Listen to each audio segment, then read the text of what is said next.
Hi friends, welcome back Chinnu's cooking. நாம் இன்னைக்கு பார்க்க போகிறது இறால் கிரேவி. வாங்க எப்படி செய்யறதுன்னு பார்க்கலாம். அதுக்கு முன்னாடி இதுவரைக்கும் Chinnu's cooking சேனலை சப்ஸ்கிரைப் பண்ணாதவங்க சப்ஸ்கிரைப் பண்ணிக்கோங்க. மறக்காம பக்கத்தில் உள்ள பெல் ஐகானை ப்ரெஸ் பண்ணிக்கோங்க. அப்பதான் நான் போடுற வீடியோஸ் எல்லாம் உங்களுக்கு நோட்டிஃபிகேஷனில் வரும். வாங்க வீடியோக்குள்ளே போகலாம்.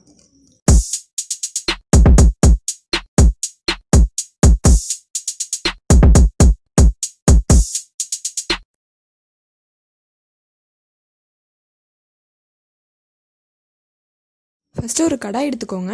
அதில் 2 டேபிள் ஸ்பூன் ஆயில் ஊற்றிக்கோங்க.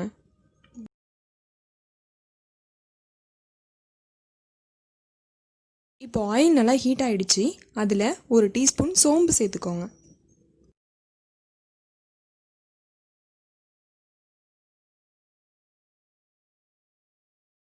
சோம்பு நல்லா பொரிஞ்சிருச்சு. இப்போது கட் பண்ணி வச்சுருக்க ஆனியனை இதில் ஆட் பண்ணிக்கிறோம்.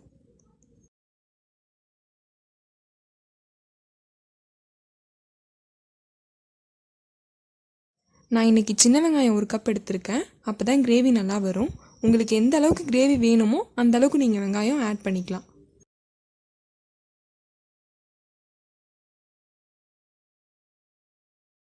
இதில் கொஞ்சமாக கருவேப்பிலை ஆட் பண்ணிக்கிட்டு நல்லா மிக்ஸ் பண்ணி விட்டுக்கோங்க. இப்போ இந்த ஆனியனை நல்லா கோல்டன் ப்ரௌன் ஆகிற வரைக்கும் வதக்கிக்கோங்க.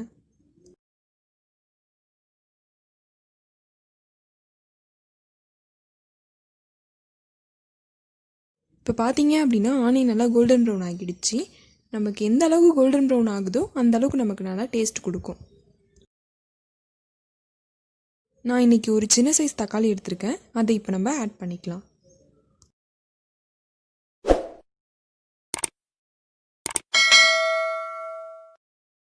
இந்த தக்காளி நல்லா இப்போ வதக்கிக்கலாம். இப்போ பார்த்தீங்கன்னா ஆனியனும் தக்காளியும் நல்லா வதங்கிடுச்சு. இந்த ஸ்டேஜில் நம்ம தண்ணி ஆட் பண்ணிக்கலாம். நான் இன்றைக்கி 1 டம்ளர் தண்ணி எடுத்திருக்கேன். அந்த ஆனியனெல்லாம் முழுகிற அளவுக்கு தண்ணி ஆட் பண்ணிக்கோங்க.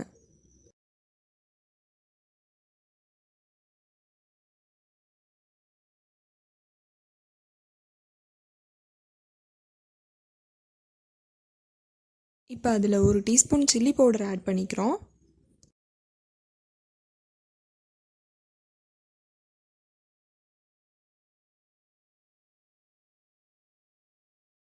தேவையான உப்பு ஆட் பண்ணிவிட்டு நல்லா கலந்து விட்டுக்கோங்க.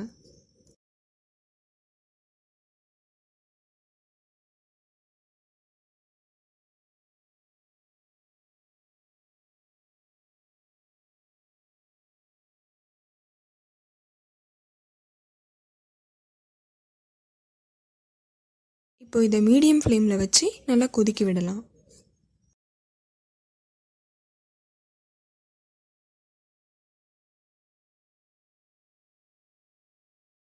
இப்போ பார்த்தீங்க அப்படின்னா தண்ணி நல்லா சுண்டி கிரேவி கன்சிஸ்டன்சிக்கு வந்துடுச்சு. இப்போது இறால் ஆட் பண்ணிக்கிறோம். நான் இன்றைக்கி 1 கப் இறால் எடுத்திருக்கேன். அந்த இறாலில் உள்ள அந்த கருப்பு இதெல்லாம் எடுத்துகிட்டு நல்லா வாஷ் பண்ணிக்கோங்க. ஏன்னா அது ஸ்டொமக் ப்ராப்ளம்லாம் வரத்துக்கு சான்ஸ் இருக்குது. அதனால் நல்லா வாஷ் பண்ணிக்கோங்க. இப்போ இதை ஆட் பண்ணி நல்லா கலந்து விட்டுக்கலாம்.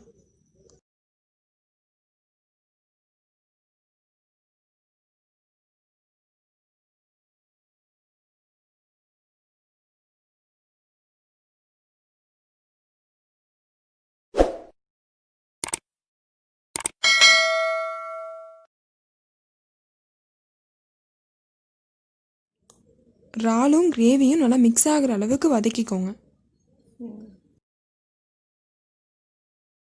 பார்த்தீங்க அப்படின்னா இறால் நல்லா குக் ஆகி செமி கிரேவி ஆகிடுச்சு.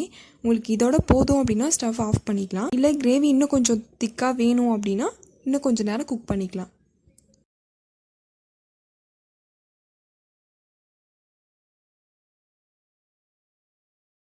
பார்த்தீங்க அப்படின்னா நம்மளோட சூப்பரான இறால் கிரேவி ரெடி. இது நீங்கள் இட்லி, தோசை இந்த மாதிரி டிஃபனுக்கு சேர்த்து சாப்பிட்லாம். ரொம்பவே சூப்பராக இருக்கும். நீங்கள் ரைஸ்க்கு கூட இதை சேர்த்து சாப்பிட்லாம். இந்த இறால் ரெசிபி உங்கள் வீட்டில் ட்ரை பண்ணுங்கள். பிடிச்சிருந்தா லைக் பண்ணுங்கள், ஷேர் பண்ணுங்கள், சப்ஸ்கிரைப் பண்ணுங்கள். மறக்காமல் பக்கத்தில் உள்ள பெல் பட்டனை ப்ரெஸ் பண்ணுங்கள். Bye bye friends.